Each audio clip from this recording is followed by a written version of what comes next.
In just a few hours these past 2 weeks, rain that should have washed roads washed away lives. The official death toll now stands at over 70, with hundreds others displaced. Official reports now show Nairobi among the hardest hit counties. Not some remote village, the economic heart of this nation.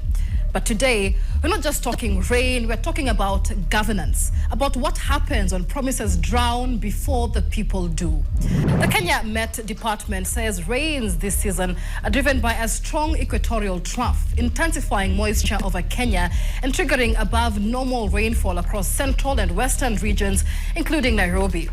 That warning remains active even tonight, as fresh rainfall is expected throughout the weekend. So this isn't a surprise. It's a forecast hazard we were told was coming. So why did Nairobi flood so badly, so fast? Rainwater follows a simple rule. It goes down. But in Nairobi, the water has nowhere to go. Drains are choked with garbage, waterways are encroached upon, roadworks happen with no visible drainage strategy. And dense built-up concrete surfaces give water almost nowhere to soak in. Flooding in Nairobi has been there since Nairobi existed. To fix Nairobi's flooding issues, we have to start by sorting out the rivers. Because where does that water go? And the rivers includes the floodplains and the storm drains. At this point, Nairobi does not merely suffer floods, it rehearses them. Roads know where water will collect. Residents know which junction to avoid.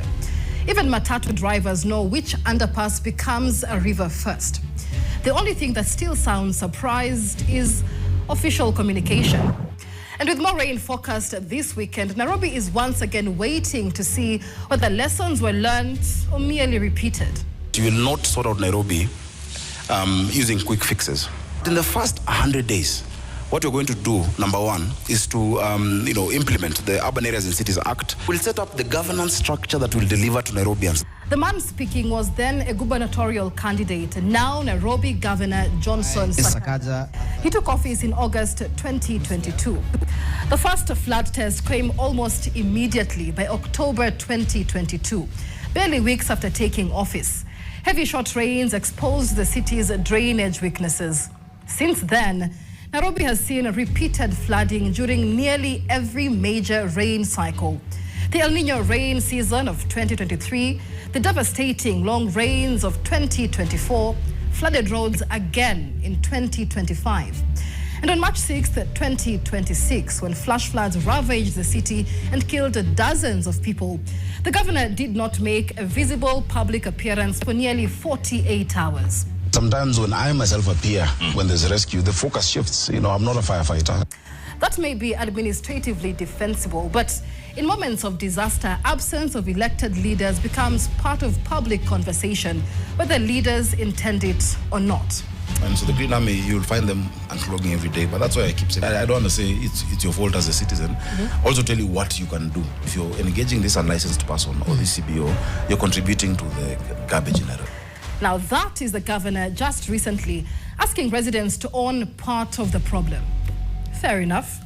But county leadership still carries the primary responsibility for drainage planning, infrastructure delivery, and storm water management.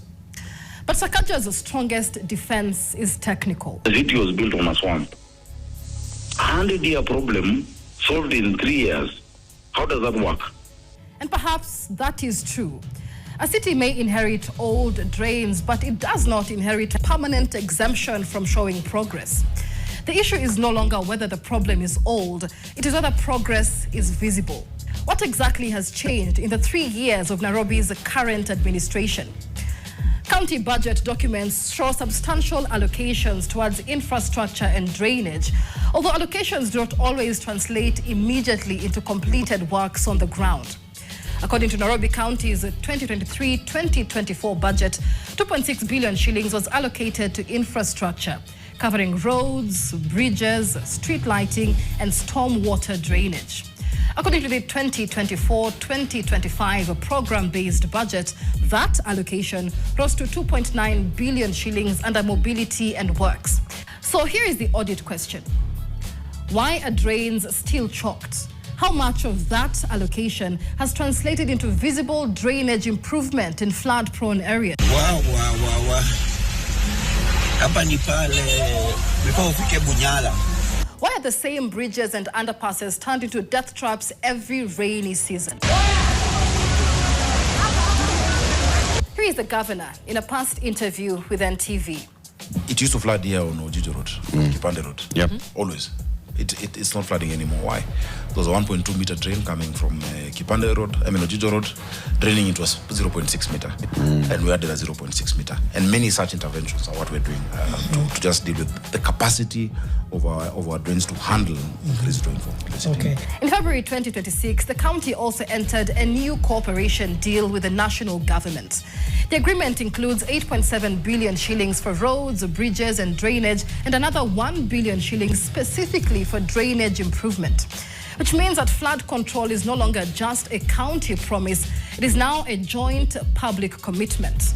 But what exactly changes first under this new deal? And when responsibility is shared by two governments, does accountability become stronger or easier to avoid? To be fair, this flood story did not begin with Sakaja. Before him, Mike Sonko also promised to fix drainage. Before Sonko, Evans Kidero also promised drainage reform. When they failed, each blamed history, systems inherited from someone else. But floodwater does not care whose administration inherited which mess. It simply follows gravity. Financial year after financial year, budgets are approved in boardrooms.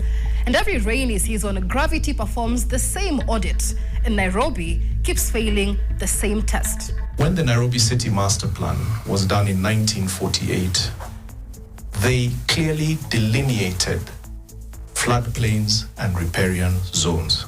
Guess what? Those are the areas where informal settlements are. Those are the areas where illegal land allocations have happened, both by county and others. And yet, our planners are students of planning. They should have gone back to the 1948 master plan and seen that the flood areas were delineated. And what the commission's job is actually starting to fix that problem.